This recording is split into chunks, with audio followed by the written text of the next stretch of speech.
Waan idin salaamay dhammaantiin. Chelsea waxaa lagu soo celiyay tiro chance weyn oo haysatay oo ay ka faa'iideysan weyday. Hadda kulankii dhammaa ee Chelsea ay soo ciyaartay ciyaar eber ah ayay ku soo dhamaatay. Evertonna ayada ayaaba faraxsan taasoo hal dhibic ka heshay kulankan. Reer Liverpool waxay u mahadcelinayaan Everton oo isku xaafad yihiin oo ay leeyihiin shaqo fiican ayaa loo qabatay. Kulankii 17aad ee Chelsea waxay daro la gashay Everton taas oo Liverpool weli laba kulan ay u dhiman tahay walow caaway ay ciyaari doonto.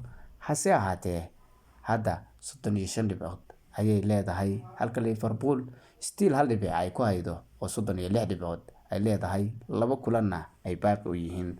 Haddaba kuma qanacsana mucaaradku maadaama Chelsea ay wakiilanayeen. Dhammaantiin waa mahadsantihiin. Muuqaalkan hadduu ku soo gaaray like iyo follow mar kale oo mahadsantihiin.